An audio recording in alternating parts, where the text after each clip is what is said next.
KBS 열린 토론.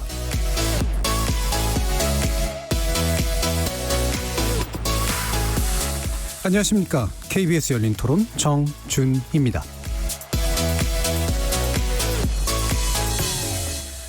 KBS 열린 토론 월요일엔 정치의 재구성으로 여러분을 만납니다. 정부 여당이 입법 속도전에 나서자 한편에서는 신물국회 5명을 벗게 되었다는 긍정적 시각이, 다른 한편에서는 입법 파트너로서의 야당의 의미가 사라졌다는 부정적 입장이 있습니다. 국회가 지난 30일 본회의를 열어 처리한 주택임대차보호법 개정안을 두고 재연된 불협화가 대표적인데요. 민주당은 서민주거 안정과 입법 취지의 효과성을 위해선 신속한 처리가 필요했다고 보는 반면, 의결을 거부한 채 본회의장에서 퇴장한 통합당은 여당이 위법하게 법안을 처리했다며 반발하고 있고, 정의당은 법안 처리 과정의 미흡함으로 인해 절차적 민주주의가 위배됐다는 부정적 의사를 표했습니다. 입법 지연을 피하려는 여당의 책임 정치일까? 수기를 무시하고 정치를 약화시키는 무리함일까? 정치의 재구성에서 짚어봅니다. 또 한편 당정청은 권력기관 개혁에도 속도를 내고 있는데요. 대표적으로는 국가정보원을 대외안보정보원으로 이름을 바꾸어 국내 정치 개입 문제를 일소하고 북한과 해외 정보 수집 활동에 매진하겠다는 취지를 밝혔습니다. 중앙정보부, 국가안전기획부, 국가정보원에 이어 세 번째로 이름을 바꾸게 된 이번 국정원 개혁안의 내용과 방향, 그리고 권력기관 개혁 입법 추진의 의미와 전망 알아보겠습니다. KBS 열린 토론은 여러분이 주인공입니다.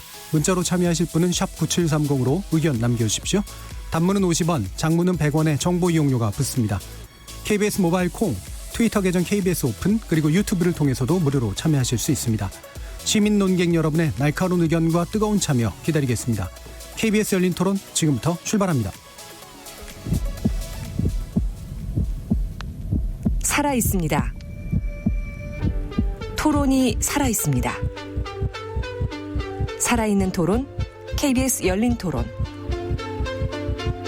토론은 라디오가 진짜입니다.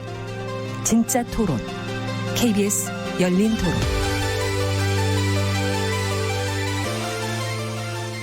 정치를 보는 새로운 시선, 정치의 재구성에서 시작해봅니다. 함께해 주실 네 분의 논객 소개해드릴 텐데요. 먼저 더불어민주당 정책위 남영희 부의장 나오셨습니다. 안녕하세요. 반갑습니다. 자, 그리고 미래통합당 최고위원을 지내신 이준석 전 최고위원 함께하셨습니다. 네, 안녕하십니까. 이준석입니다. 그리고 정의당 혁신위원이시죠. 김준우 변호사 나오셨습니다. 안녕하세요. 김준우 변호사입니다. 그리고 국민의당 국민미래연구원장 맡고 계시는 배재대 정현종 교수 나오셨습니다. 네, 안녕하세요. 자, 이렇게 네 분과 함께 오늘 논의를 할 텐데요. 지금 이제 주택임대차보호법, 이른바 이제 부동산 3법이라고 불리는 그런 개정안이 본회의를 통과를 했고 법 시행까지 이제 이루어지게 됐습니다. 긴급하게 이제 이루어지게 된 그런 형태인데요. 여기에 대해서 여러 가지 의견들이 있으실 텐데 논점이 상당히 다양합니다. 근데 일단은 좀 단순화시켜서 내용은 좋은데 처리도 좋았다. 내용은 좋은데 처리가 안 좋았다. 내용이 좀 불만이 좀 있어서 처리 과정을 통해서 보완했어야 됐다. 내용도 안 좋고 처리도 엉망이었다. 뭐 이런 식의 대충 어떤 사지선다까지 입장들이 있을 것 같아요. 그러니까 왜냐하면 이제 너무 쟁점들이 많아지면 그러니까 이런 내용과 처리 과정의 문제로 일단 집중해서 각자의 의견을 좀 먼저 여쭙겠습니다. 뭐 반드시 4개 안에 들어가진 않으셔도 됩니다. 자, 이번에는 좀 오늘 또 이제 새로 잠깐 모셨으니까 거꾸로 좀 나가볼게요. 평소보다. 먼저 김준우 변호사님부터 한번 여쭤볼게요. 네, 그 주택임대차 보호법 특히 이제 전월세 상한제, 계약갱신 청구권 이거 문제 관련해서는 사실은 저희 방송에서 저는 여러 차례 얘기를 했던 홀로 그것만 얘기를 했던 나머지는 다 필요 없으니까 저는 사실은 좀 만시지탄이랄까 그래서 그 상가임대차 보호법 같은 경우는 지금 계약갱신 청구권이 5년에서 10년으로 2018년에 연장됐습니다. 그때 거기도 이제 5%로 제한이 있고요. 그거에 견주어 보면 사실 4년은 오히려 좀 짧다라는 게 개인적인 생각. 그런 의미에서 내용적으로 미흡하다. 네, 라는 맥락이죠. 그래서 좀 있고요. 절차적인 부분에 있어서는 민주당이 어느 정도 비판을 감내해야 된다. 그거에 대해서 아무리 좋은 선의와 의도라 하더라도 이것은 좋지 못한 선례를 남긴 것은 맞다. 다만 뭐 이 사안의 시급성이 있어서 뭐 정의당 같은 경우는 본회의에 참석해서 표결에 함께하는 이제 그런 선택을 한 것 같은데 이게 어떤 그러면 향후에 사실 아시다시피 심상정 의원 안도 같이 축조심이나 논의도 전혀 안 된 채 그냥 배제되고 민주당 안만 가지고 이제 쭉 논의가 해서 일사천리로 됐거든요. 그래서 부동산 전월세 관련해서 규제를 찬성하는 입장까지도 같이 좀 수기하지 않고 밀어붙인 부분에 있어서 이런 것들이 그러면 앞으로 어떻게 제어될 수 있는가라는 것은 좀 민주당 스스로 고민해 봐야 될 문제가 아닌가 싶습니다. 예, 지금 방향보다도 좀 더 강한 방향이 빨리 이루어졌어야 되나. 그 절차 과정에서 그게 보완이 안 됐던 측면들에 대한 문제를 지적해 주셨습니다. 자, 그다음에 정현준 교수님은. 저도 이제 김준우 그 변호사 방금 말씀하신 건 들어보면 아까 그 사회자께서 주신 예. 그 사지선다 중에 3번인 예. 것 같아요. 내용도 미흡하고 절차도 부족했다라는 건데 저도 입장은 같아요. 결론적으로. 근데 이제 그 기본적으로 사실은 뭐 우리가 그 전월세 뭐 상한제라든지 이런 계약갱신 청구권이라든지 이런 것들은 주택에는 적용되지 않았지만 이번에 이제 관련 임대차 3법을 통해서 생긴 거 자체는 의미가 있죠. 근데 벌써부터 사실은 시장에서 여러 가지 우려의 목소리가 나오고 있는 거잖아요. 뭐 4년 이후에 전세 시장은 어떻게 될까? 또 전세가 아예 없어진다. 뭐 이런 얘기도 있고요. 그러니까 서민들이 주거 안정을 위해서 이번 임대차 3법을 통해서 한숨을 좀 가라앉히면서 됐다. 이게 아니라 오히려 그 미래에 대한 어떤 불안이 또 한 번 더 증폭되는 이런 시장과 여론들이 조성이 되고 있다라고 하는 점을 감안하면 왜 그럼 이런 우려들은 사실은 예측된 부분들이 없지 않아 있잖아요. 그러니까 그렇기 때문에 국회 내에서 소위원회라든지 이런 절차적인 과정들 그리고 이런 가능한 여러 가지 부정적 효과에 대한 나름대로의 국회 내부의 논의 절차가 사실 있었어야 되는 거죠. 이게 서민 대다수를 위한 정책이라고 하면서 그만큼 피해를 보는 대상자도 클 수 있는 거라고 하면 국회가 굉장히 엄중하게 따져 묻고 다소 시간이 걸리더라도 사실은 꼼꼼하게 체크하고 그럴 수 있는 국회 내 절차는 소위원회이잖아요.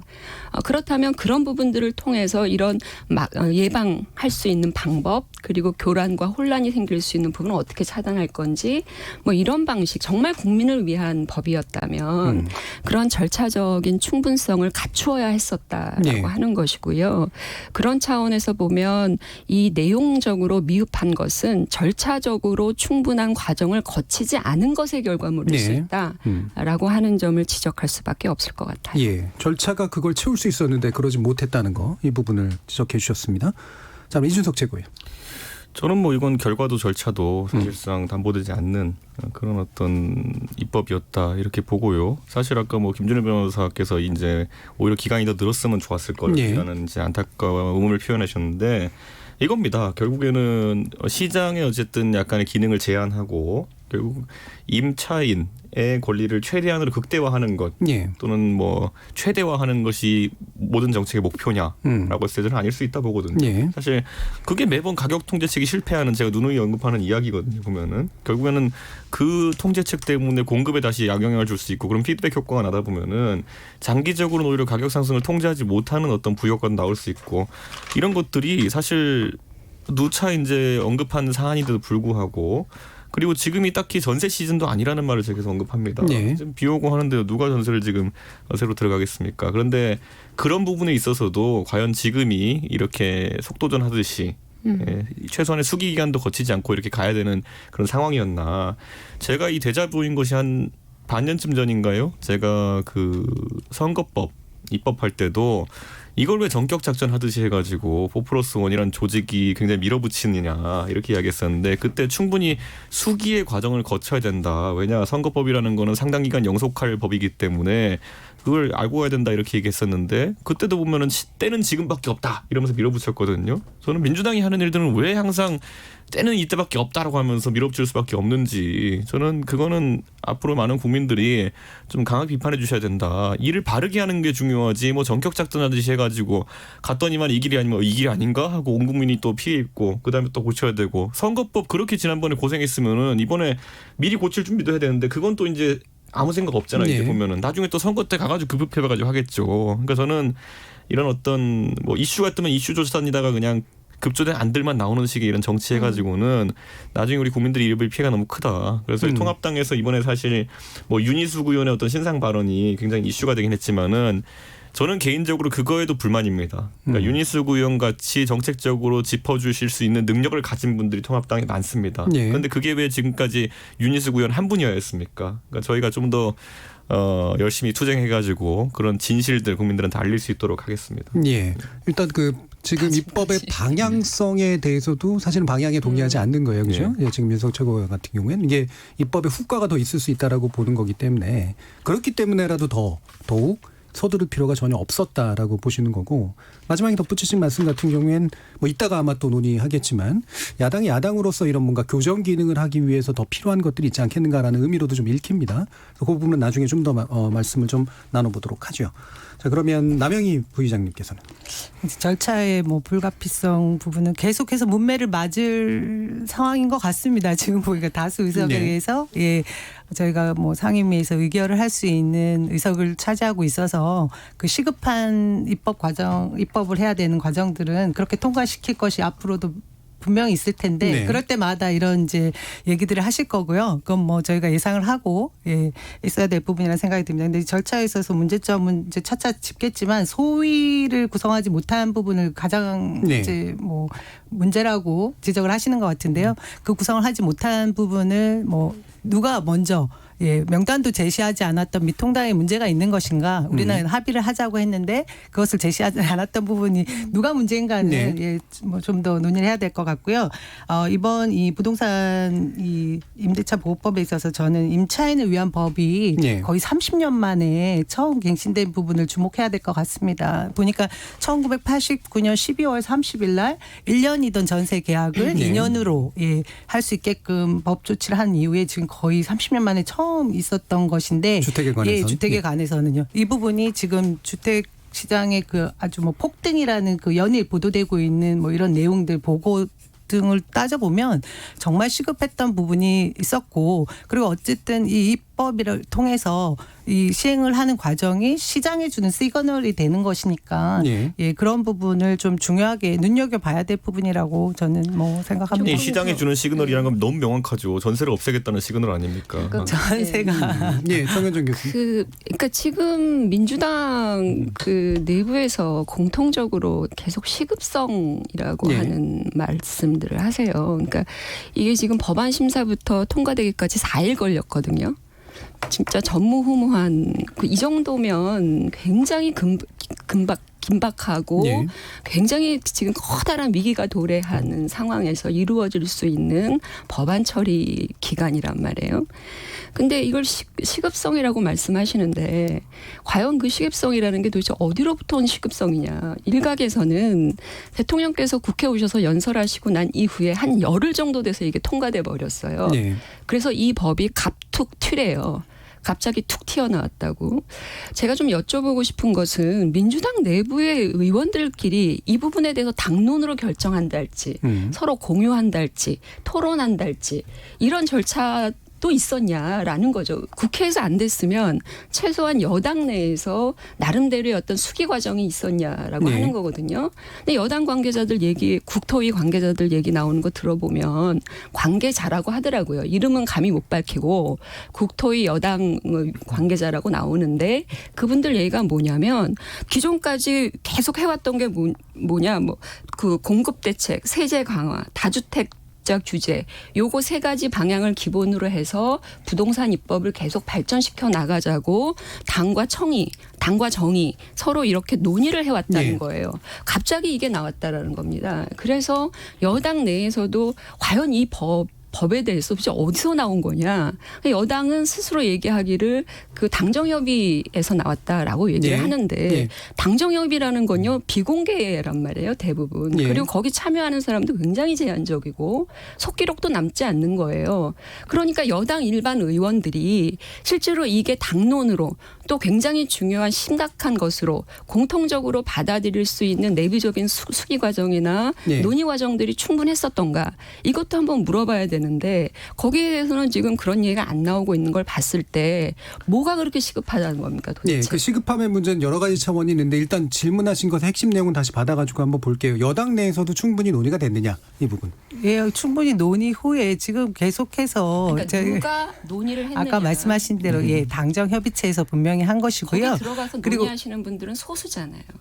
어찌됐든 그 수기 과정을 거쳐서 지금 발의를 한 것이고 시행하기까지 가는 것인데 제가 아까 이제 초기에 서두에 말씀하시는 부분에 있어서 뭐가 시급하냐라고 말씀하시는데 이번 21대 국회가 개원을 할 때 한 달 이상의 그 늦어진 부분이 있지 않았습니까?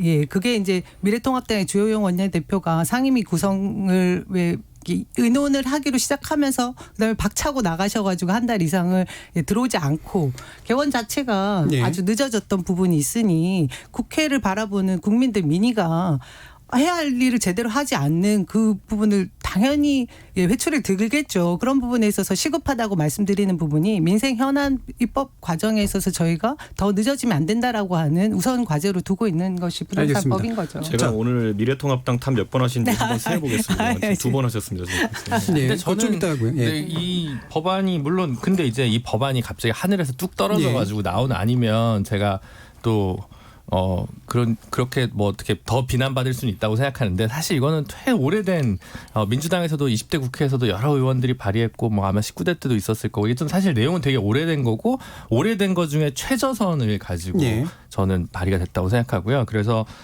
솔직히 말씀드려서 저는 전세 뭐 이거를 없애는 음모다 이렇게 보는 거는 오히려 뭐 이렇게 시장은 그렇게 함부로 이렇게 상상대로 굴러간다고 저는 생각하지 않고요. 이거를 전세제도 없애는 거다라고 바로 얘기하는 프레임은 또 과학적이지는 않지 않나라고 좀 생각이 듭니다. 예, 아니, 물론 그러니까 이제 그게 잠깐만요. 쟁점은 여러 개가 되니까 근데 여당 내부에서 얼마만큼의 협의를 거쳤느냐 이 부분은 확인을 요청했으나 일단 당정 협의라고 일단 말씀 주셨고요. 방금 김준우 변호사 말씀 주셨던 것처럼 사실은 이 임대차 3법에 대한 논의는 오래 전부터 됐었어요. 그리고 실제로 입법 발의를 하겠다라고 하는 얘기는 여러 차례 이제 있었기 때문에 이 법안 자체가 금방 올라온 법안은 아닌 것 같은데 문제는 말씀처럼 4일 만에 이루어지는 것이 맞느냐.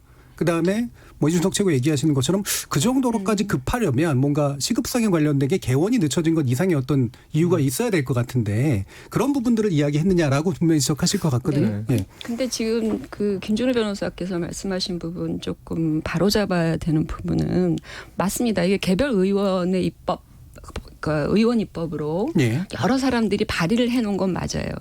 그러나 그것이 발의된 상태이지만 20대 국회에서 이것도 상임위에서 충분히 논의가 되지 않았던 법안들이에요. 네. 그럼 논의가 지금 부족했고 수기가 부족했다라는 게 비판의 절차적 문제잖아요. 그럼 20대 국회에서도 이미 개별 의원들이 그냥 발의만 해놨던 거거든요. 그렇기 때문에 그것은 상임위에서 충분히 논의가 되어야 되는 거예요.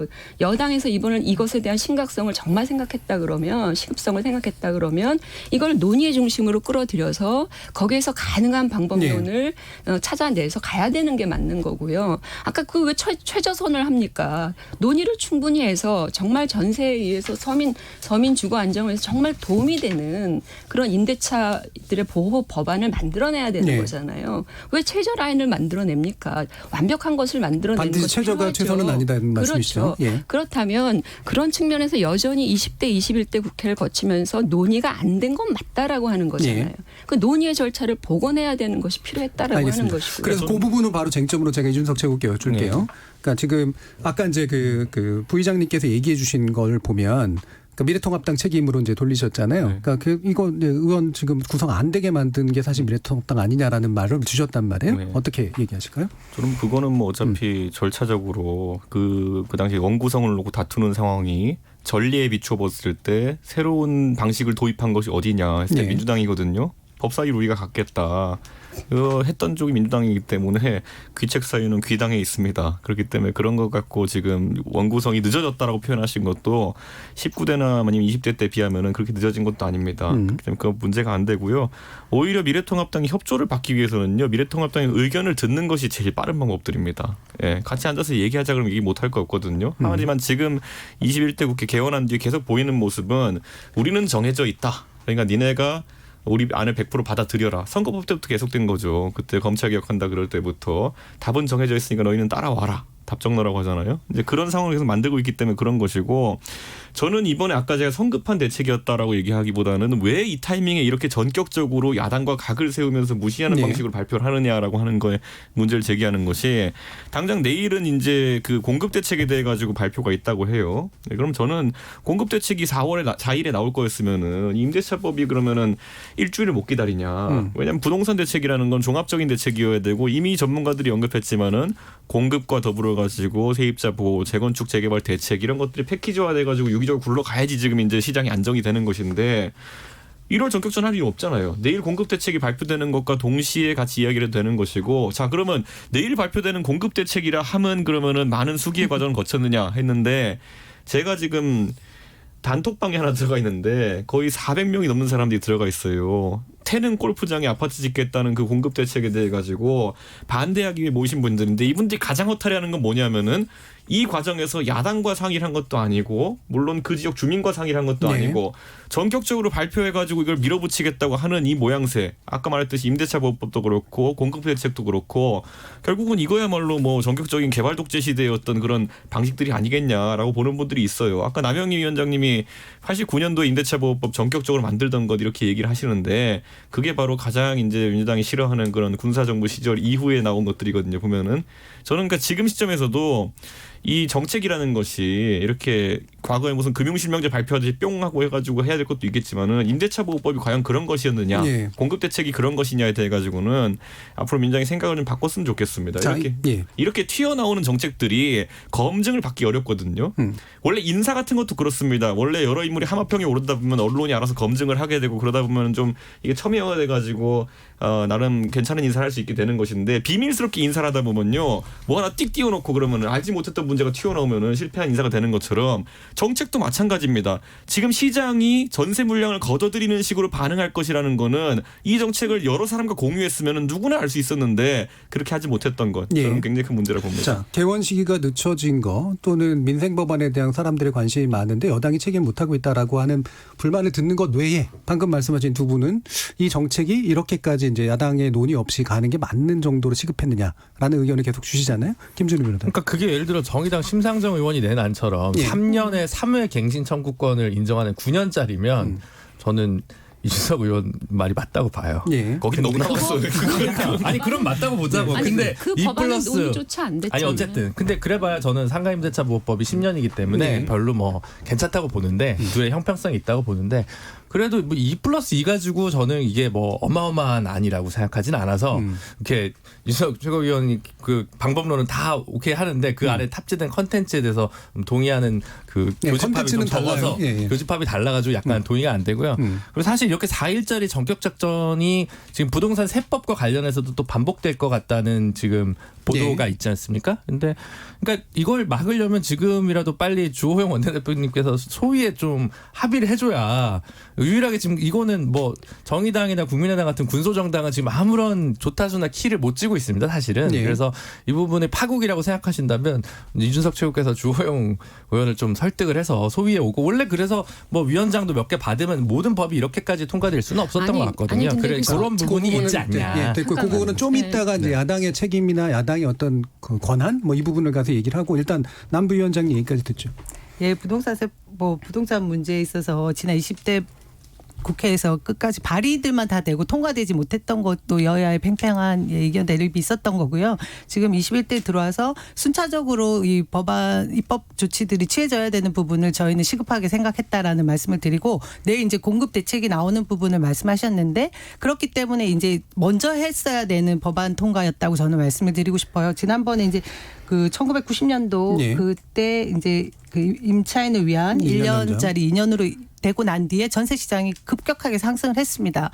그리고 매매 시장도 상승을 했지만 그 다음 해 이듬해 91년에 예. 일기 신도시 공급 계획이 발표되니까 다시 이제 안정화가 된 상황이 있거든요. 그러니까 이런 과정들을 보고 지금 이제 공급 대책까지 순차적으로 처리를 하려는 거죠. 예. 예. 그 잠깐만 좀 예. 장혜정 교수님.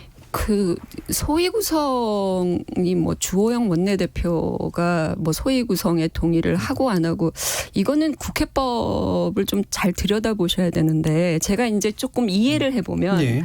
왜 이게 지금 그 야당이 소위 구성에 응해주지 않았다라고 하는 여당의 비판을 쓰고 있는지 저는 잘 이해가 안 되는데 이유는 거기에 있었던 것 같아요. 국회법 그 57조에 의한 그러니까 58조에 의하면 대체 토론이 끝나야만 이게 이제 소위 구성을 하도록 돼 있어. 네. 할 수 있다. 소위 예. 구성을. 대체 토론이라는 건 뭐냐면 초기 상임위원회에서 안건을 놓고 이제 전반적으로 전체회의식으로 찬성하는 사람, 반대하는 사람, 문제점이 뭐다. 그다음에 전문가다. 또 데려다가 얘기도 듣고 뭐 이런 어떤 과정을 거쳐야만 소위를 구성할 수가 네. 있어요. 국회법에 의하면.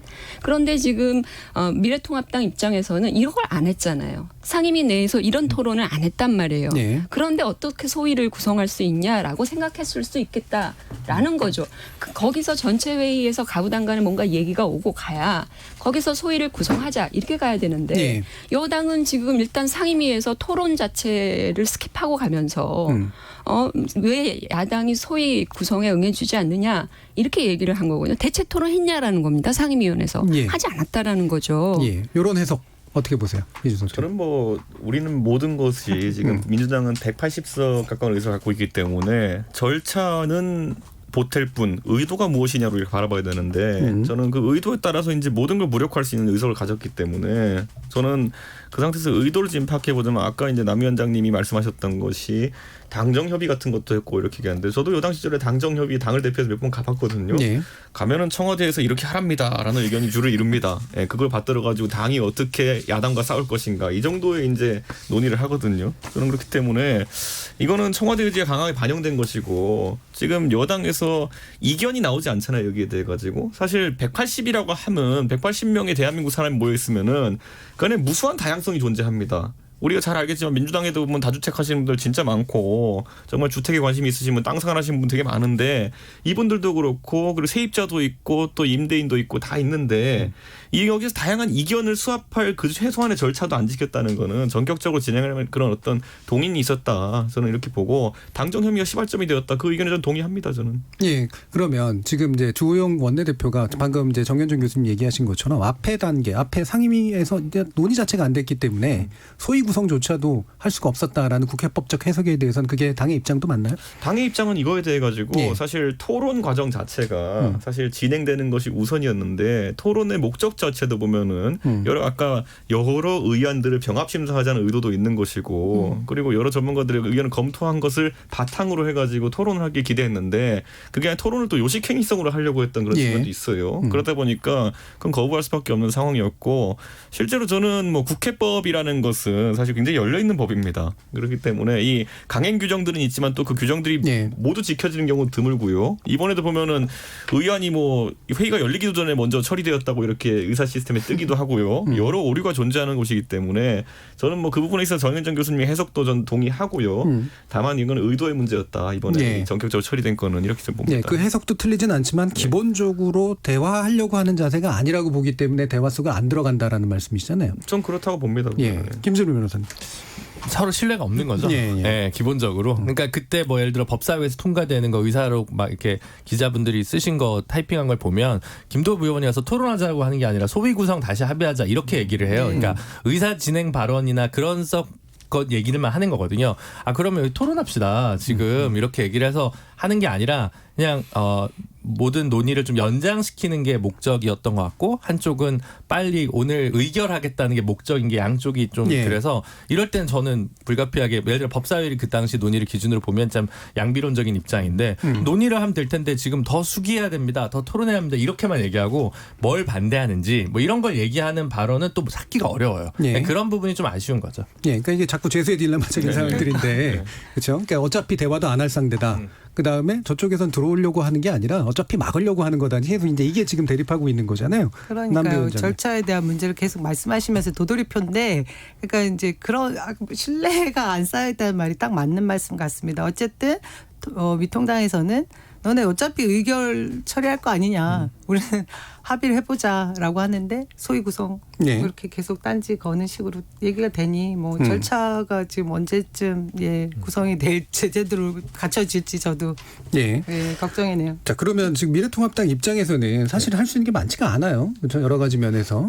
근데 이제 그렇다고 그냥 뭐 손 놓고 볼 수는 없는 노릇이고. 그게 이제 상임위 구성 때부터 저희가 18개 위원장을 다 이제 민주당이 가져가는 모습을 예. 보면서 저희가 생각했던 건 뭐냐면은 보통 여야가 의석수가 차이가 난다 하더라도 저희가 예를 들어 18대 때 180석 가까운 의석이 있었을 때도 민주당의 어쨌든 소수 의견, 그 당시 80석 정도 됐거든요, 민주당이. 그 의견을 받은 이유는 뭐냐면은 입법이라는 거는 나중에 안정적으로 추진되기 위해 가지고는 야당도 동조해서 통과시키는 것이 매우 중요합니다. 네. 야당의 수정 요구를 어느 정도 받아들여 가지고 원안에서 수정해서 자 봐라 너희도 동의한 법이다 해서 계속 추진하는 것이 정책의 안정성에 굉장히 도움이 되기 때문이거든요. 책임 분산이죠. 그렇죠. 왜냐하면 이게 만약에 여당의 독주로 만약에 법안이 가결되고 만약에 결과가 좋지 않았다면은 그 다음엔 책임 소재를 놓고 여야 간에 치열한 공방이 있을 수밖에 없고 사회도 분열이 됩니다. 그때 야당 말 안 들어서 그랬어라는 지적을 할 수밖에 없는 거거든요. 그러다 보니까 여당이 그런 운영의 묘를 보통 어느 당이든지 보이게 마련인데 이번엔 그렇게 하지 않았기 때문에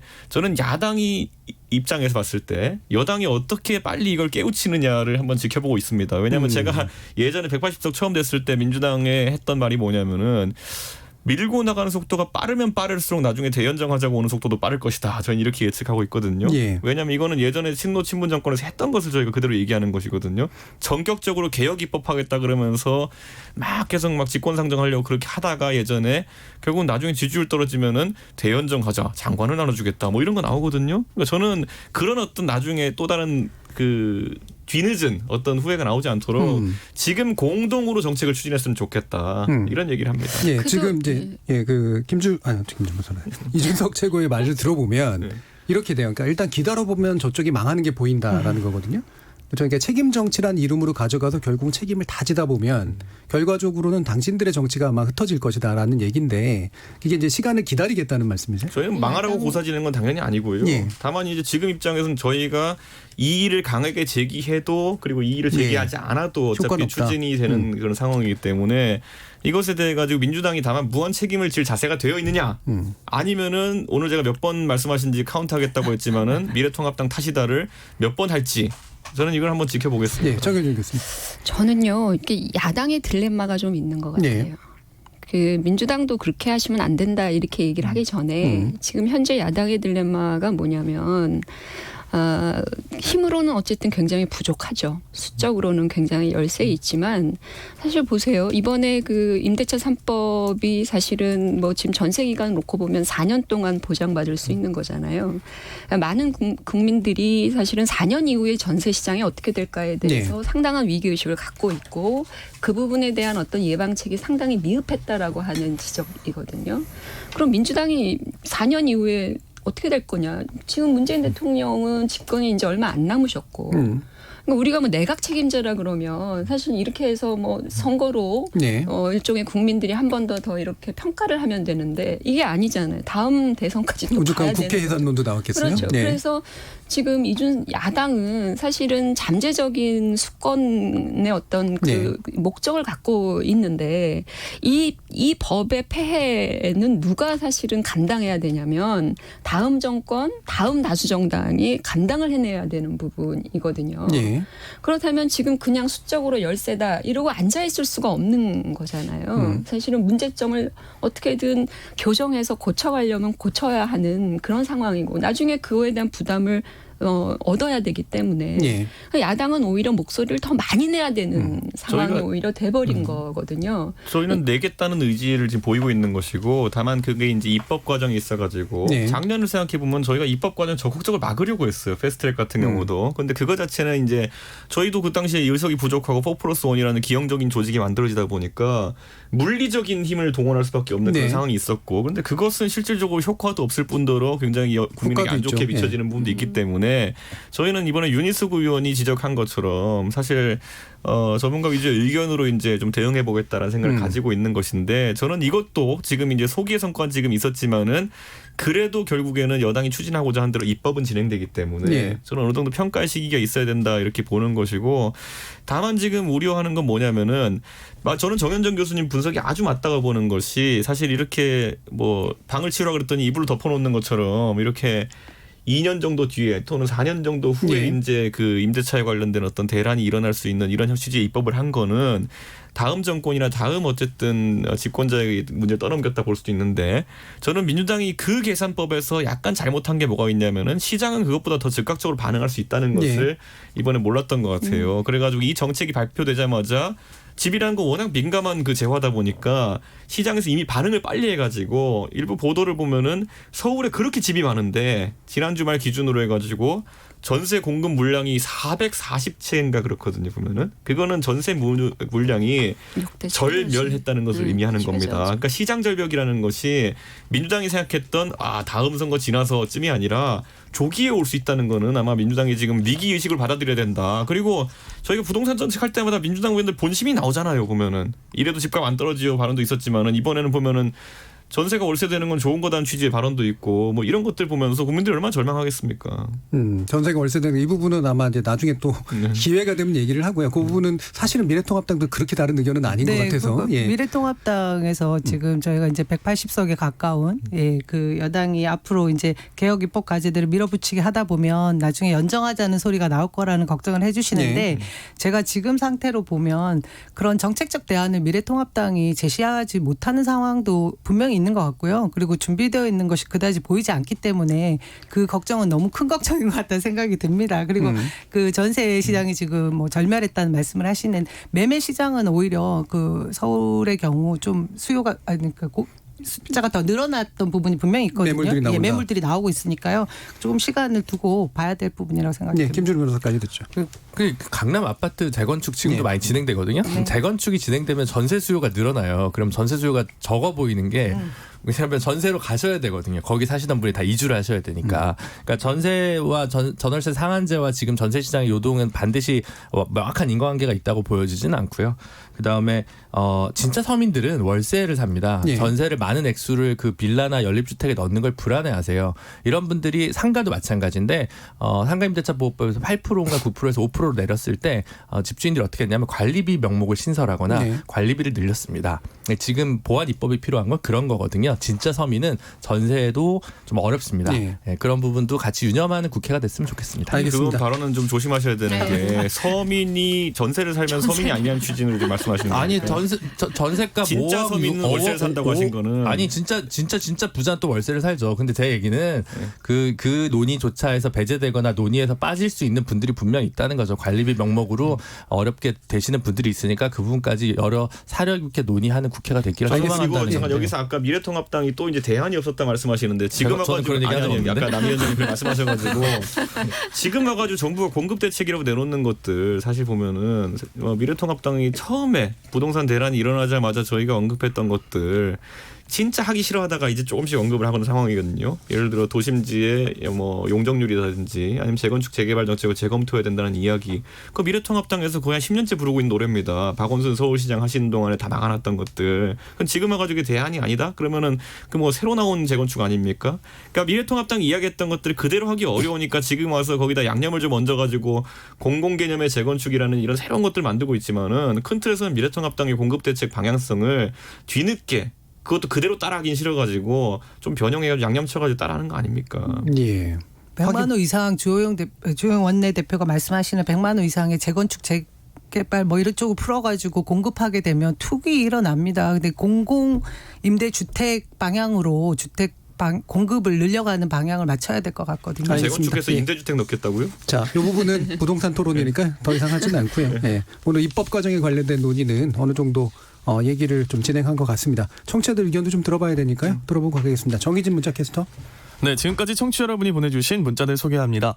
소설이님, 국회 들어오지 말라고 한 적이 없습니다. 본회의장 나간 건 미래통합당입니다. 의석수가 모자란다고 계속 얘기하는데 20대 국회에 대한 국민들의 심판 결과가 바로 현재의 의석수입니다. 초코의 일상님, 법안을 발표하고 열흘 만에 법안을 처리하는 건 말도 안 되는 일입니다. 이면성님, 주택임대차보호법은 시간이 급한 법안이라고 생각합니다. 논의 자체를 거부하면서 과정에 문제가 있다고 지적하는 건 적절하지 않습니다 해주셨고요. 응원합니다 정용님. 내년 2월에 전세 재계약해야 하는데 이번에 미리 10% 올려서 계약했습니다. 김성진님.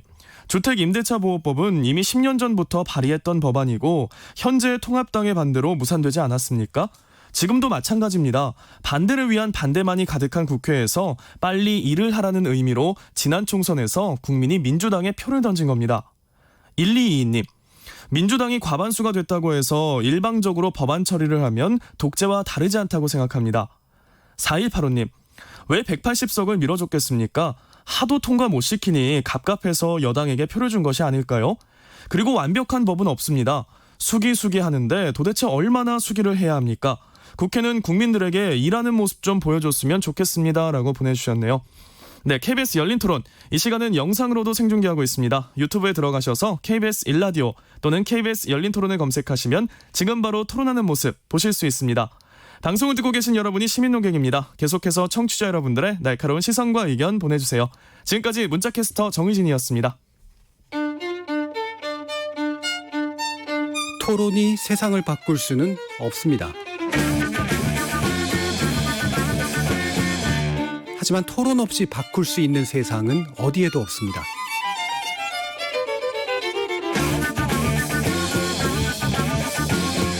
세상의 선한 변화를 갈망하는 당신. 정답이 아니라 질문의 힘을 믿는 당신. 우리 KBS 열린 토론에서 만납시다.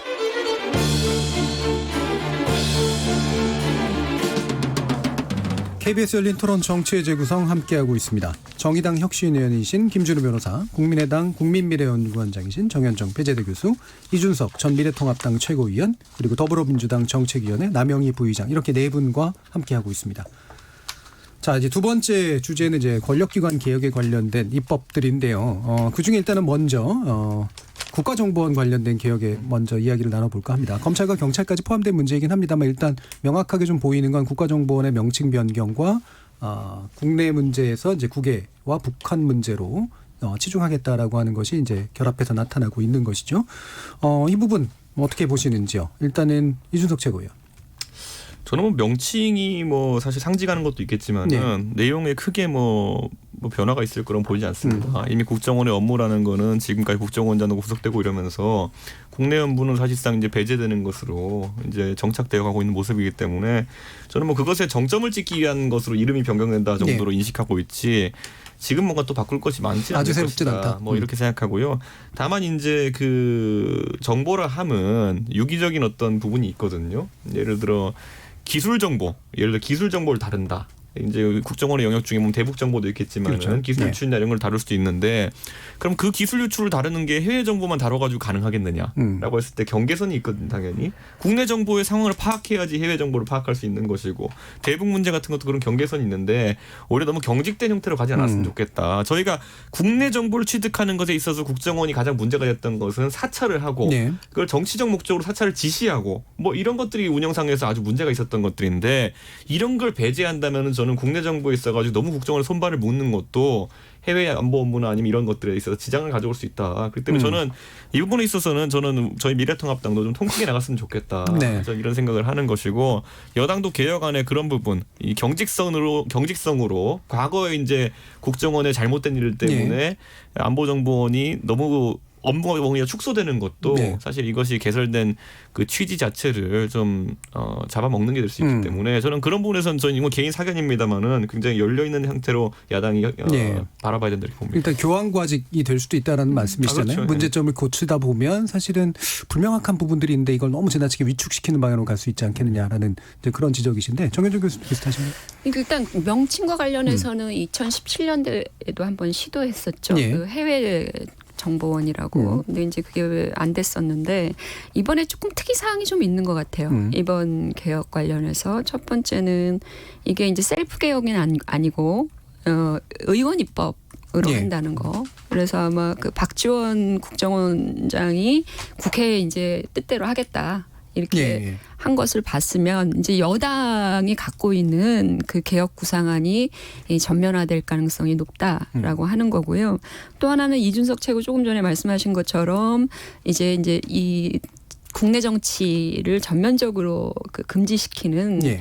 그 금지 조항이 법적으로 좀 강화된다라고 하는 거거든요. 기존엔 7년인가 그랬었는데 이게 10년으로 이제 직원들이 정치 개혁을 한 경우에는 처벌하는 그거. 또 하나 제가 지금 눈여겨보고 좀 문제가 있다고 보여지는 건 뭐냐면 대공수사권을 예, 경찰. 예, 경찰로 넘기는 거. 이거는 미통당이 결사반대했던 부분이거든요. 예. 과거부터. 이거는 좀 생각을 해봐야 되는데 이번에 이제 이 개혁에 사실은 포함되면 이 대공수사권이라는 건 이게 여러 가지로 경찰 조직의 속성상 이 대공 업무가 실제로 갖고 있는 그 특성의 문제를 감당할 수 있겠냐.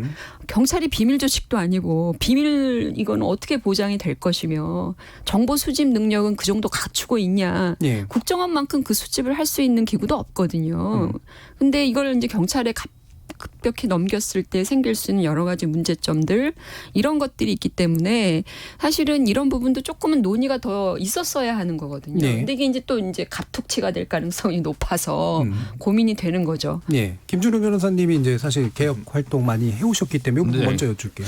이게 좀 어려운데요. 이번에 이제 당정 협의가 정확히 어떤 안으로 정리된지 제가 아직 정확히 모르겠어요. 이게 항상 좀 찜찜한 부분이 있고 민주당 안에서도 20대 국회에서도 의원들별로 조금씩 그 톤이 다른 법안들이 쭉 나왔어요. 네. 진선미 의원안 달랐고 뭐 김병기 의원 다르고 뭐 다 좀씩 달랐거든요. 그래서 김한정 의원이 아마 그또 하셨나 그랬을 거예요. 그래서 아니 좀 다른데, 그러니까 기본적으로 대공수사권 관련 보안 수사는 사실은 또 70% 정도는 그 전에 경찰에 또 했었던 현실이 있습니다. 근데 이제 이게 대공수사권이라고 얘기를 하면 굉장히 좀 어떻게 들릴지 모르겠는데 지난번에도 뭐랄까 제2의 뭐 통합진보당 관련한 무슨 관계자를 계속 뭐 심지어 국정원 직원이 그 사람을 주체사상 교육까지 시켜가면서 무슨 사건을 만들려고 하다가 문제가 된 사건이 네. 있었거든요. 그러니까 그래서 시민사회에서는 그래서 차라리 대북으로 해라.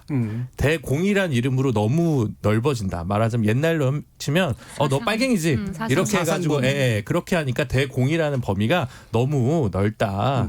그런 의미가 좀 있거든요. 그래서 예. 그거를 조금 합리적으로 조정하자. 이런 고민이 있고. 근데 일단 이제 그럼 대북으로 바꾸면 경찰로 넘기는 건 괜찮다고 보시는 거예요? 그거는 이제 두 가지가 이제 그럼 같이 걸려 있는데 경찰로 넘기자고 하시는 분들은 그러니까 정보와 수사가 결합되어 있는 것이 가지는 위험성이 미국 같은 데서 보면 좀 있어서 좀 나는 부분이 있지 않냐. 그런 것들을 좀 본받자 이런 분들이 있고 한쪽에서는 근데 그거를 경찰이 역량을 가지고 있냐라는 거에 대한 의구심이 있는 거예요. 그러면 이제 되게 굉장히 급진적인 안은 국정원 직원분을 그쪽으로 발령을 내면 되는데 제가 알기로는 경찰로? 국정원법에 그 신분 보장이 있고 이게 노동 문제가 됩니다. 그래서 그렇게 간단한 문제가 아니에요. 그렇게 예. 검경 수사권 조정할 때도 마찬가지거든요. 검찰에 있는 수사관분들을 경찰로 발령낼 수 있는 건 그렇게 간단한 문제가 아닙니다. 그러다 보면 경찰 내에 특별한 뭐 보안 정보 경찰과 관련된 문제와 보안 수사와 관련된 문제를 어떻게 구분짓고 이것들이 뭐 경찰위원회나 이렇게 통해서 어떤 민주적 통제가 가능한지 이게 좀 촘촘하게 맞물려 들어가는 게 있거든요. 그러니까 어떤 특정한 방법만이 옳다라기보다는 그 안에서 이제 가닥을 잡아서 매듭을 이제 딱 지어야 되는데 정확하게 지금 현재 보면 외부 통제 강화, 국내 정치 뭐 불법 행위 형사처벌 강화, 대공수사권 경찰 이건 큰 방향성에서는 저는 동의가 되는데 구체적인 내용에서는 민주당에서 20대 국회 내에서 계속 내부에서도 갑론을박했던 게 정확히 조금 더 구체적으로 어떻게 정리됐다는 건지, 왜냐하면 그건 이제 법안 안 형태로 발의돼봐야 조금 숙덕 공론을 할 수 있는 부분이 있지 않을까. 숙덕 공론이. 나오셨잖아요. 민주당에서 나오셨으면 말씀을 해주시면 남양희 되겠네요. 부의장님. 제가 뭐 여기서 정확한 입장을 내놓을 만한 위치는 못 되고요. 예. 제가 판단하고 있는 것은 좀 전에 우리 변호사님 말씀하신 것처럼 대공 수사권을 폐지하는 부분에 예. 이번 개혁안이 좀 명확하게 들어있는 것 같아요. 예. 그 부분을 그 경찰에게 수사권을 넘기는 부분, 그러면서 제대로 된 정보 기구의 역할을 하겠다. 그러니까 수사권은 넘기고 정보 그리고 기능은 갖고. 기능을 다 하겠다. 그리고 그 간첩 조작인 이런 사례들이 이전에 있었던 부분, 그 공작 정치에 관한 국내 정치에 일절 관여하지 않겠다라는 것을 피력하기 위해서 대공수사권 폐지가 가장 이제 이 개혁 안에 주안점인 것 같습니다. 아니 근데 지금의 민주당의 이 소위 말하는 법안 처리 문제라든지 원내에서의 그런 활동의 특성들을 본다 그러면 더더군다나 이것을 의원 입법으로 하는 게 맞냐. 예. 더군다나 민주당이 뚝딱 당정협의 이런 방식으로 사실 지금 국회에서 상임위원회는 당정협의로 대체되고 본회의는 민주당 의원총회로 뭐 대체된다 이런 비아냥도 있어요. 그러면 이렇게 중요한 국정원 개혁 과제를 사실은 또 어떤 방식으로 논의 없이 이렇게 한다.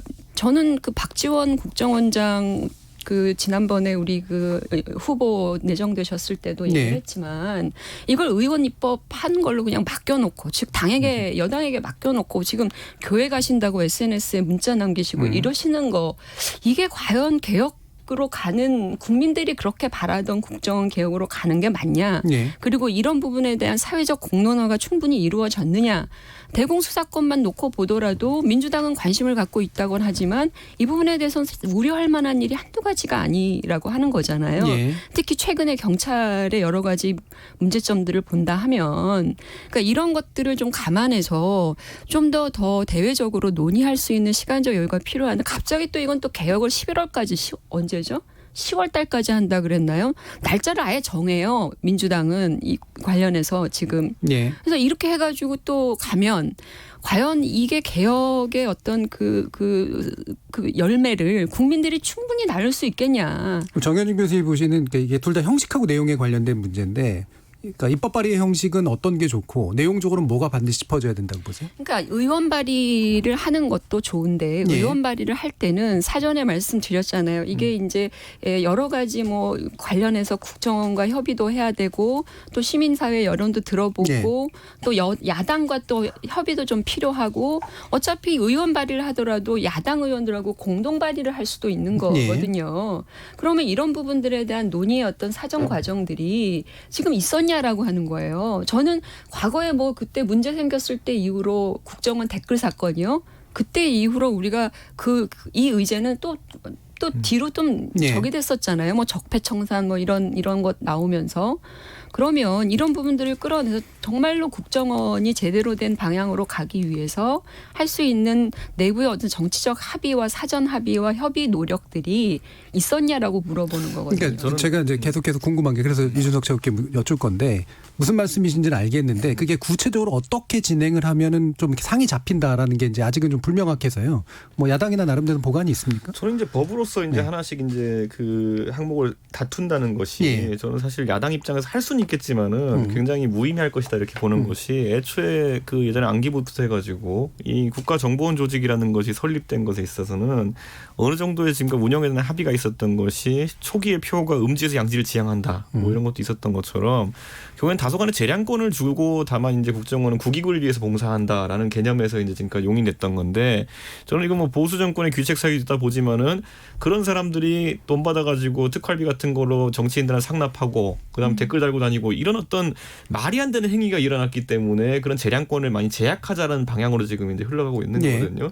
저는 이거를 만약에 입법 과정을 통해 가지고 테이블에 올려놓고 여야로 다투게 됐을 때 저는 의원 입법 과정에서 야당은 상당히 여기에 대해서 규제를 강화하자는 쪽으로 이야기할 수밖에 없는 그런 상황이 올 수도 있거든요. 지금은 왜냐하면 국정원이라는 거는 어떻게 보면 정보 권력이라 할 수도 있고 그러니까 여당 입장에 상당히 강한 정보 권력이 될 수밖에 없는 네. 것이기 때문에 그걸 제약하자는 취지로 이제 또 과잉 제약을 하자고 저희가 달려들 수밖에 없는 상황이 돼요. 그러면 네. 저는 이 국정원이라는 조직의 특성 국가 안보를 위해 가지고 여러 정보를 취득하고 때로는 이건 제 사견입니다만은 때로는 진짜 영화에 나오는 공작 같은 것도 했으면 좋겠어요. 예. 근데 이 손발을 다 묶어놓고 났을 때 이 조직이라는 것이 나중에 무용론이 또 대두되고 그럼 무용론이 대두되면은 봐라. 없어지는. 그러면은 이제 경찰에 다 이관하면 되는 거 아니냐. 뭐 이런 식으로 순차적으로 사실상 이제 형해화되는 모습을 겪을까봐 예. 저는 그게 아주 안타까운 지점이고 저는 그래서 이거는 문재인 정부 들어서가지고 아직까지 정치 개입이나 이런 사건이 뭐 이슈화된 것이 없기 때문에 예. 저는 오히려 여권 측에서 아니면 또 청와대 측에서 운영의 묘를 어떻게 살릴 것인가에 대해 가지고 국민들을 설득하는 과정이 필요한 거 아니었나. 뭐 이름 바꾸고 그다음에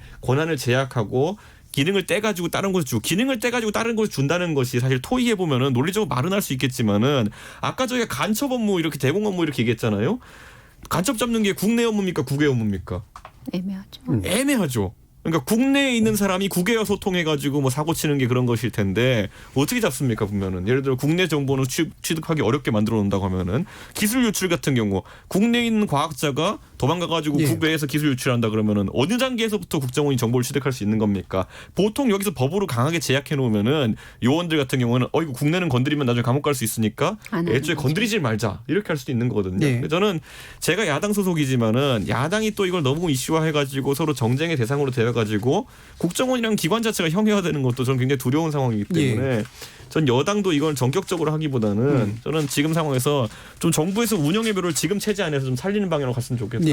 이렇게 생각합니다. 이준석 최고위원의 입장은 지금 미래통합당이 낼 수 있는 입장은 아닌 것 같아요. 지금 상황들로 보면 아니 저희는 왜냐하면 수사관 폐지 뭐 이런 것들이 나오고 이러면은 그렇죠. 사실 뭐 그게 정치적으로 무슨 의미인가를 분석할 수밖에 없는 상황이에요 예, 지금. 그러니까 이 얘기는 뭐냐면 그러니까 이게 법안으로 사실은 규제 조항을 만들거나 예를 들면 권한 조정을 예. 하는 그런 식의 개혁 입법보다는 운영해 보려고 하잖아요. 예. 그러니까 지금 과거에 국정원 개혁에 대해서 어떻게 국정원이 개혁되어야 된다고 얘기하는 것들 중에 공통적으로 나오는 건 뭐냐면 국정원이 본래 의미 즉 대공수사 업무 또 정보 수집 기능 이런 것들은 거기에만 몰입을 하면 되는데 예. 이게 국내 정치에 개입을 하고 또 특수활동비라든지 이런 것들을 또 정치적으로 활용하고 심지어 여론조사도 지금 뭐 미통당은 가슴 아픈 일이지만 그때 여론조사까지 해서 국내 정치 이렇게 정치에 개입하는 이런 부분들은 사실은 정치적인 어떤 관계에서 자유롭지 못했기 때문이잖아요. 국정원이. 가슴 아픈 게 아니라 잘못된 그렇죠. 거죠. 예. 그거는 기본적으로 대통령을 비롯해서 정치적 권력을 갖고 있는 예. 사람들이 국정원을 본래의 기능하도록 운영의 묘를 살려서 해주면 되는 거라는 거거든요. 자. 이걸 입법까지 해가지고 기능 조정하고 예. 이럴 필요가 있겠냐라고 제가 한 하는 가지만 더 거란 하자면은 말이에요. 예를 들어 제가 이제 가장 최근에 정보위원장 하시던 이해운 의원님이 예. 이제 그 당시 야당으로서 이제 이 정보위원장을 하면서 좀 안타까워하셨던 게 뭐냐면은 정보라는 것이 어차피 청와대는 들어가는 거 아닙니까 국정원을 통해서 그러면 입법부에서 야당 쪽에도 그런 정보라는 것이 국가 안보에 중요한 내용들 같은 예. 경우에는 국회의원들이 당연히 떠들고 다닐 건 아니니까 그렇죠. 내용과 공유가 될 수 있고 그런 자세를 만약 국정원이 보인다 한다면은 국정원이 더 나은 정보를 수집하고 더 많은 정보를 수집하도록 하는 것에 야당도 동의하지 않을 이유가 없다. 근데 정보 독점이라든지 아니면 때로는 아까 안타까운 일이라 표현했던 것처럼 그 정보가 오히려 야당을 탄압하는 데 사용되고 이랬을 때는 야당이 강한 거부감을 가질 수밖에 없는 것이고 결국 국정원이 어떤 시스템을 가지냐보다 어떻게 운영되느냐에 대해 가지고 야당은 더 민감할 수밖에 없다. 예, 지금 이제 운영의 묘라는 표현을 쓰셨는데 김준호 변호사 보시기에는 입법으로 해결할 문제 아니다라고 생각하세요? 아니요, 저는 행정을 통해서 예. 2, 3년간 실험을 했고 음. 크게 문제가 없으니 음. 입법으로 개혁을 굳히는 단계 아니냐라고 예. 거꾸로 바로 입법부터 할 게 아니라 예를 들어 IO를 국내 정보기관의 그 정보 요원들을 다 뺐는데 그래도 또 괜찮네 2, 3년 지났는데 나라가 돌아가는데 큰 문제가 없네 그러면 이제 이거는 입법하는 부분 아니냐 오히려 저는 이렇게 예. 생각을 하는데 그리고 아까 제가 말씀드린 이상한 사례가 문재인 정부 때 있었던 일이에요. 그래서 저는 대공수사권이 대북으로 좀 축소돼야 된다고 저는 생각하는 입장이고 예. 그래서 뭐 특별히 한 게 아니라 지난 3년 동안 평가안 속에서 나온 잘 정제된 안으로 좀 나왔으면 좋겠다. 이런 게 있는 것 같고요. 그리고 이 안들의 범위는 뭐 20대 국회 혹은 19대 국회 때도 쭉 있었던 안입니다. 뭐 노회찬 의원 안도 있고 천정배 의원 안도 있고 이제 대표 발의 기준으로 보면 그래서 전 이것도 거의 아마 임대차 보호법처럼 최소 교집합 정도로 아마 될 것 같다는 강한 확신이 들고 그게 온 것 같은데요. 그래서 별로 이렇게 뭐 파격적이거나 그런 게 아니라 사실은 오랫동안 여의도에서 수기됐던 안에 최소 정도로 나오지 않겠나. 그러면 시민사회에서는 부족하다 이렇게 얘기를 나올 거고 이제 미래통합당에서는 불안하다라고 얘기를 할 것 같은데 뭐 어쨌든 부동산 3법보다는 조금 더 여러 의견들을 좀 청취해서 갔으면 좋겠다. 저는 뭐 그게 올해 가을은 꼭 아니어도 되고 그냥 다만 이제 이 정부 내에서 혹은 20대 국회 내에서 21대 반드시 국회. 21대 국회 내에서는 반드시 이거는 좀 어느 정도 선은 넘어줘야 된다라고 생각을 합니다. 아니, 그러니까 일단 저는- 행정적으로 뭔가를 계속해서 실천하고 나서 21대 국회 안에서 제도적으로 법으로 완결하는 건 필요하다라는 이제 그런 아니 제가 것이잖아요. 이제 여기 한 가지만 지적하자면 문재인 정부 들어가지고 크게 뭐 과오가 있었던 것은 이제 국정원에 대해서 지적하진 않았는데 예. 딱 한 번 문제가 크게 됐던 건 뭐냐면은 왜 서훈 원장이 그 당시에 강남에서 기자 한 분이랑 같이 양정철 민주연구원장을 만나가지고 이렇게 식사를 했느냐에 대해 가지고 명쾌한 해명이 사실 나오진 않았어요. 개인적인 사적인 그 인연이 있어 만났다 이렇게 얘기했었는데 그런 건들 같은 경우에는 상당히 좀 야당이 민감할 수 있게 생각할 수 있는 부분이었거든요. 민주연구원장이라는 자리에 있는 분과만 정당 정책연구소와 교류를 하기 위함이라 그러면은 저는 박지원 원장 취임하신 다음에 정현정 그 교수님한테 연락이 오는지 전 지켜봐야 된다 보는데 그게 아니라면 그 사적인 만남이라는 것이 과거의 국정원이 사적인 경로로 정보를 유통해가지고 특정 세력에만 이득을 주는 모습과 이제 결부될 수 있기 때문에 예. 제가 운영의 묘라고 표현한 것이 그런 겁니다. 그러니까 무리를 일으키지 말아라 이런 것을 언급하는 예. 것이고 저는 그런 측면에서 조심하는 것이 더 중요하다고 예, 봅니다. 그러니까 이준석 최고위원은 사실 이 부분 어느 정도 자유롭게 얘기할 수 있는 입장이라고 생각은 드는데 지금까지 이제 국정원의 문제로 지적됐던 민간인 사찰이나 간첩 조작이나 선거 개입이나 뭐 이런 식의 부분들은 사실은 현재 야당이 자신 있게 막 말하기가 좀 어려운 그런 측면들이 좀 있는 거잖아요. 그렇죠. 예. 그렇기 때문에 이게 이 문제가 명확하게 막 잘 논의되면서 이렇게 자신감 있게 진행되지 못하는 그런 측면들이 분명히 있는 것 같은데 지금 남해강희 부의장님은 예. 이 부분은 어떻게 여당이 받아요? 문재인 정부 출범 당시 적폐 청산이라는 화두를 던지면서 그 권력기관의 개혁안을 다 얘기가 예. 되면서 아까 이준석 최고위원이 말하기 좀 힘든 위치인 것이 국정원 댓글 사건 뭐 이런 것들로 국정원이 바뀌어야 되는 기구임에 예. 충분히 다 국민들이 동의하고 있는 부분이잖아요. 그 부분을 어쨌든 투명하게 보여줄 수 있는 부분이 저는 의원 입법 부분이라는 생각이 듭니다. 그것 때문에 그 절차를 거쳐야 되는 것이고 운영의 미를 분명히 둬야 된다라는 거는 전 동의를 하거든요. 하지만 이제 그 국정원 개혁위에서 이미 나왔던 안들을 어떻게 법적으로 다 국민들에게 보여주면서 권력기관이 변화하는 모습 그리고 개혁 대상으로 어떻게 절차를 거칠 건가에 대한 것을 보여주기 위한 노력이라고 제가 봐지고요. 그리고 무엇보다 그 아까 말씀드렸던 부분에서 국내 정치 개입 전혀 하지 않겠다라는 게 최우선 과제일 것이고 그 이후에는 국가정보기구로서의 역할을 충실히 할 수 있는 그러니까 미래지향적인 부분을 보여줄 수 있는 걸 입법화할 수 있는 역할이 분명히 있지 않을까 싶은데요. 자, 그러면 이제 제가 한 가지 다시 김주루 변호사께 여쭐게. 제가 이제 외국 경험을 좀 많이 했기 때문에 외국 경험에서 이제 보통 입법이 이루어지거나 정책에 대한 협의들이 이루어질 때 보면은 녹서 백서 해가지고 이렇게 굳이 법안이 먼저 나오지 않고 뭔가 이렇게 이니셔티브가 딱 떨어지면 공청회도 거치고 안들이 점점 구체화돼가지고 실제 입법화되는 경우들은 이제 많이 보는데 한국은 이제 이런 경우들이 이제 행정입법에 약간 뭐 그런 경우들이 좀 있는 거 말고 잘 안 보이는 게 이제 문제인 것 같거든요. 어떻게 보세요? 그렇죠. 근데 이제 이번은 예외적으로 그렇게 된 거죠. 근데 네. 전 이유가 두 가지가 있었다고 생각하는데 이 정부 문재인 정부가 권력기관 개혁을 굉장히 외쳤는데 20대 국회에서는 검찰 개혁만 갔습니다. 네. 그러니까 경찰 개혁이랑 국정원 개혁은 못한 거죠. 그러니까 이제 그 때문에 예기치 않게 이쪽은 행정을 통한 개혁 실험을 먼저 하고 그다음 입법이 되는 순서를 밟게 된 게 아닐까. 예. 약간 얻어 걸렸다고나 할까요? 네, 그런 부분이 좀 있는 것 같고요. 근데 그때 어쨌든 국내 부분 정보관 폐지하면서 그 논란이 정리가 안 된 부분을 어떻게 정리할지 전 모르겠어요. 무슨 말씀이냐면 예. 인사검증할 때 예전에 국정원에서 자료를 청와대에서 받았습니다. 그게 국내 사찰과 관련된 말하자면 정보라면 정보인데 그걸 경찰이 보고하기 시작했거든요. 근데 경찰도 사실은 그 정보 수집기관이자 수사기관인데 이게 권력이 독점되는 것에 대한 문제가 있거든요. 그러면 뭐 한국형 뭐 CIA, 한국형 FBI 뭐 이런 얘기하면서 정보경찰을 수사 본부로 따로 작게 만드냐 마냐 여기서 말하자면 서로 결단을 못해서 추진이 못된 거거든요. 말하자면 개혁안이 논의 끝에 완벽한 숙고안이 나오지 않은 상황에서 이렇게 좀 중도 반단됐던 것 같고요. 예. 근데 공수처는 그러면 굉장히 뾰족했냐라고 얘기하면 저는 그 뾰족함 속에서도 좀 문제가 있었던 부분이 4+1 속에서 좀 많이 다듬어졌다고 생각하거든요. 개인적으로.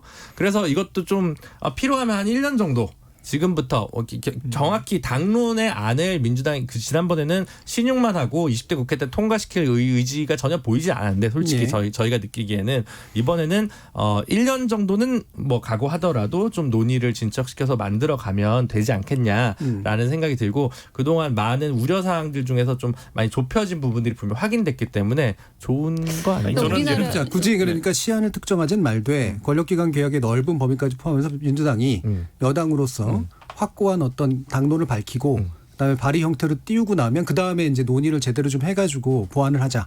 내년 가을까지는 해야겠죠. 늦어도. 네. 늦어도 내년 가을까지. 네. 저는 아니, 그런데 이게 의회- 그 기관들마다 기관을 토스하고 이렇게 하는 과정이 방금 전에 김준우 변호사 말에도 저는 공감하는 부분 많은 게 예를 정보 경찰을 분리하자라는 내용 같은 거 좀 주의 있게 봤었는데 그 정보 경찰에 대해서 이제 얘기하는 분들을 보면은 국정원이 아닌 국정원 같은 게 있었으면 좋겠다는 얘기를 하는 그런 얘기에 가깝거든요. 무슨 예. 말이냐면은 국정원이든지 우리나라의 어떤 사정기관이든 그 정보 조직이든 간에 하나의 문제는 뭐냐면은 어떤 사람이 한번 취업하면은 거기에 또는 임용이 되면은 20-30년 동안 그 안에서 성장합니다. 그렇게 되면은 결국 조직의 시스템보다도 이게 사람에 대한 문제로 귀결되는 경우가 있어요. 그러니까 국정원이 같은 일을 하는 그 권한을 가진 조직이 있었으면 좋겠고 그 기능을 하는 조직이 있었으면 좋겠는데 기존에 어떤 그런 잘못된 일을 했던 사람들을 신뢰할 수 없으니 예. 다른 조직을 만들자 뭐 이런 논리를 가면 곤란하다 이렇게 보는 그죠. 것이고 그건 아니에요. 그건 그러니까 저는 아니에요. 그건 되게 위험하다 이렇게 보는 것이고 저는 그러다 보니까 이게 결국에는 권한에 대해 가지고 우리가 효율화라든지 이런 관점이 아니라 내 믿을 수 있는 사람이 있는 조직이 필요하다고 가버리면 곤란하고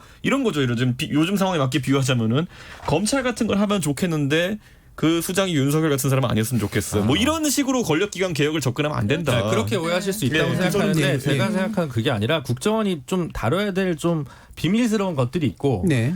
조금 더 양지로 나와서 국회에서 접근권이나 이런 민주적 통제가 좀 더 나올 수 있는 부분이 있다고 그걸 좀 분리하자는 맥락이 좀 한편으로 있는 것 같아요. 예. 왜냐하면 지금도 아까 이해훈 의원님 뭐 정보위원장인데 모른다는 거 아니에요. 이 정도는 알아야 되는데 국정원이 비밀 인가로 취급권으로 하는 정보가 너무 통제돼 있어서 사실은 모르는 게 너무 많고 뭐 청와대라고 저는 다 모를 거라고 생각하거든요. 그 비밀 창고에 있는 그 수많은 문서들이 그러니까 이제 양지로 좀 내올 것들 아닐 것들을 좀 분리하자는 맥락도 같이 있지 않나. 물론 그러면 국정원에 대해서 통으로 전부 다 이제 국회에서의 어떤 통제권 그리고 보고권을 더 강화하는 방안도 있을 수 있겠죠. 그러니까 그 부분은 저는 논의의 여지가 충분히 열려 있다고 생각하는데 아마 그 의견을 내신 분들은 사람의 문제라기보다는 조금 맥락을 좀 뜯어서 양지로 낼 수 있는 부분은 빼자라고 했던 맥락이었던 것 같습니다. 예, 남규 부장님. 어쨌든 뭐 예산 집행 뭐 이런 부분의 투명성 제고 그리고 뭐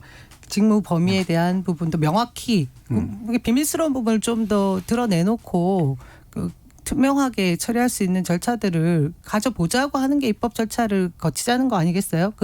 워낙에 이전의 시각으로 그 국가정보원에 대한 걸 계속해서 들여다보면 앞으로 그 정보기관으로서 우리가 역할을 둘 것에 대한 생각들을 못하는 부분을 이제 그 절차들을 거친 다음에 이제 진짜 다른 역할을 맡는 정보기관이 되자라는 걸로 저는 개혁 과제라고 생각하거든요. 예, 그 기관으로서 할 수 있는 기능을 죽이진 기능. 않되 네. 최대한 투명화시킬 수 투명화시키자. 있다. 저는 아니 예. 그 투명화가 예를 들어서 저는 이제 그 국정원이 갖고 있는 1분씩만 이렇게 합니다. 예. 국정원이 갖고 있는 그 특수한 성격, 그러니까 이게 정보를 다루고 특히 이제 대북 업무 같은 경우에는 상당히 여러 가지 그 국정원이 갖고 있는 특징적인 기능을 존중해서 네. 뭐 예산 처리 문제라든지 아니 국회에서도 사실은 그 비공개 회의들을 많이 하잖아요. 네. 국정원 뭐 국정감사든 뭐 예산심의든 뭐 이런 것들이 대체로 비공개로 가는 이유는 국정원이 갖고 있는 본래적 기능의 특수성을 감안해서 사실은 하는 거거든요. 근데 지금 민주당에서 주장하는 건 어떻게든 이 여기를 좀 이렇게 투명하게 끌어내보자. 네. 그 범위를 어디까지로 갈 거냐는 거죠. 그것은 두 가지예요. 국정원의 기능을 완전히 180도 바꿔가지고 네. 투명한 새로운 기구로 만들어서 그렇게 하든지 뭐 아니면 그 어떻게 하자는 것인지 네. 저는 이해가 안 되고 거기까지 하고요. 예. 이준석 그러니까 저도 비슷한 내용인데 결국은 동물원에 호랑이가 있는데 이빨이 너무 날카로우니까 이빨 뽑아놓자 이렇게 해놓으면은 그게 호랑이입니까 그게? 그러니까 저는 지금 상황에서 국정원이라는 것이 사실 국익을 위해서 뛴다는 추상적인 명제만 있기 때문에 여러 불투명성이나 또는 아예 그 안에서 아예 그 안에 지도자들이 생각을 잘못해서 정치 개입하고 이런 문제들이 있었던 것을 네. 이해하나 저는 그런 생각이에요. 만약에 그 예산의 그 활용에 있어서도 예를 들어 뭐 보장할 건 보장해. 공작을 위해 가지고 국가를 위해서 하는데 누구 매수한다 한 100만 불쯤 써야 된다 그러면 썼으면 좋겠어요. 그게 아니라 어떤 통제나 나중에 본인들이 문제가 될 것 때문에 국가의 안보나 아니면 핵심 이익을 지켜야 되는 상황 속에서 돈 걱정하고 이런 거는 국익에 부합하는 게 아니다 이렇게 예. 생각하기 때문에 저는 지금 국정원에서 그런 아주 안 좋은 생각을 가진 사람들 걸러내는 건 중요하겠지만은 시스템적으로 제약을 하는 것도 저는 그렇게 좋지 않다. 알겠습니다. 합니다. 네, 열린 토론 오늘 순서 여기서 마무리 지어야 될 것 같은데요. 지금 약간 이제 알려드릴 내용이 있습니다. 2020년 8월 3일 20시 10분 금강수계 미호천유역의 청주시 미호천계 홍수주의보를 발령하오니 인근 지역 주민들은 안전에 유의하시기 바랍니다. 홍수 피해가 예상되는 지역의 주민들께는 라디오나 텔레비전, 인터넷, 스마트폰의 홍수 알림이 앱 등을 통해서 홍수 상황 및 기상 변화를 수시로 확인해 주시길 부탁드리겠습니다. 오늘 정치의 재구성 이것으로 모두 마무리하겠습니다. 오늘 함께해 주신 정현준 교수님, 이준석 최고위원, 김준우 변호사 그리고 남영희 부의장님 네 분 모두 수고하셨습니다. 감사합니다. 감사합니다. 저는 내일 저녁 7시 20분에 다시 찾아뵙겠습니다. 지금까지 KBS 열린 토론 정준이었습니다.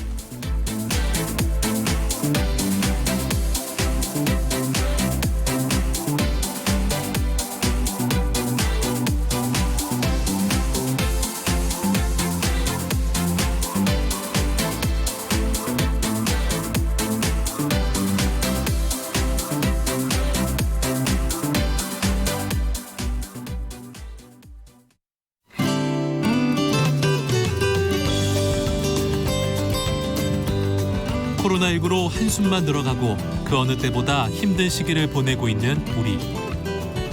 지금 서로에게 필요한 건 작은 마음을 나누는 겁니다. 전통시장이나 자주 이용하는 가게에 미리 결제를 하고 다시 방문할 것을 약속하는 착한 선결제 운동. 지역 농어민과 주민들을 연결해 자동차를 타고 농수산물을 구매할 수 있는 승차 구매 운동. 그리고 산지 직거래를 많이 이용하는 착한 소비 운동을 실천하는 분들이 늘어나고 있습니다. 함께하면 두렵지 않습니다. 우리 함께 KBS.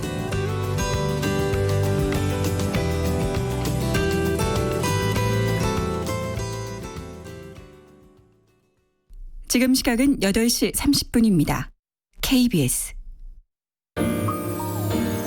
대한민국 중심 채널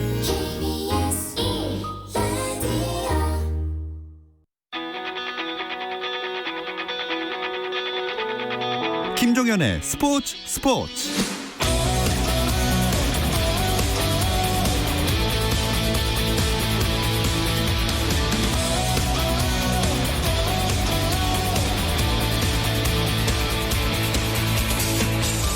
스포츠가 있는 저녁 어떠신가요? 아나운서 김종현입니다. 오늘 하루 스포츠계를 돌아보는 스포츠 타임라인으로 김종현의 스포츠 출발합니다.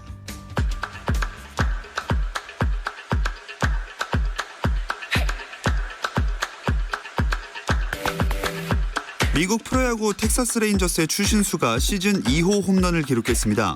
추신수는 샌프란시스코 자이언츠와의 경기에 1번 타자 겸 좌익수로 출전해 3대1로 앞선 5회 주자 1루에서 상대 선발 사마자의 3구째를 받아쳐 투런 홈런을 만들어냈습니다. 추신수의 타구는 외야 스탠드를 넘어 바다에 직접 빠지는 장외 홈런이 됐고, 추신수는 지난 1일 작성한 시즌 1호 홈런에 이어 2경기 연속 홈런을 기록했습니다. 텍사스는 추신수의 쐐기포를 앞세워 9대5로 이겼습니다. 한편 토론토 블루제이스의 류현진은 오는 6일 애틀랜타전에서 이적 후 첫 승에 다시 도전합니다. 프로축구 K리그1 울산현대의 공격수 준이호가 7월 이달의 선수에 선정됐습니다. 준이호는 지난 2019년 9월, 2020년 5월 이달의 선수 수상에 이어 K리그 최초로 통산 3회, 한 시즌 2회 수상에 영예를 안았는데요. 2019년 이달의 선수당이 신설된 이후 한 시즌에 2번 이상 이달의 선수당을 수상한 선수는 지금까지 준이호 단 한 명뿐입니다. 준이호는 7월에 열린 4경기에서 무려 8개의 득점을 기록해 경기당 평균 2골의 득점력으로 울산의 무패 행진을 이끌었습니다. 코로나19로 중단됐다 5달 만에 재개된 미국 LPGA 투어 드라이브온 챔피언십에서 재미교포 데니엘 강이 최종 합계 7언더파로 정상에 올랐습니다. 데니엘 강은 프랑스의 셀린 부티에와 막판까지 치열한 우승 경쟁을 펼쳤는데요. 승부처인 마지막 18번 홀에서 한타 앞섰던 데니엘 강은 파를 지켰고, 부티에는 연장전까지 끌고 갈 수 있는 1m 버디샷을 놓쳐 결국 그대로 데니엘 강의 우승이 확정됐습니다. 한편 미국 PGA 투어 월드 골프 챔피언십 페덱스 세인트 주스 인비테이셔널에서는 저스틴 토머스가 최종 합계 13언더파로 정상에 올랐습니다. 미국 프로농구 NBA에서는 휴스턴 로켓츠가 밀워키 벅스를 120대 116으로 이겼습니다. 러셀 웨스트브룩이 31득점 6리바운드 8어시스트로 팀 승리를 이끌었고 제임스 하든도 24득점 7리바운드 7어시스트를 기록했습니다. 밀워키는 야니스 아테토쿤보가 36득점 18리바운드 8어시스트, 크리스 미들턴이 27득점 12리바운드로 분전했지만 팀 패배를 막지 못했습니다.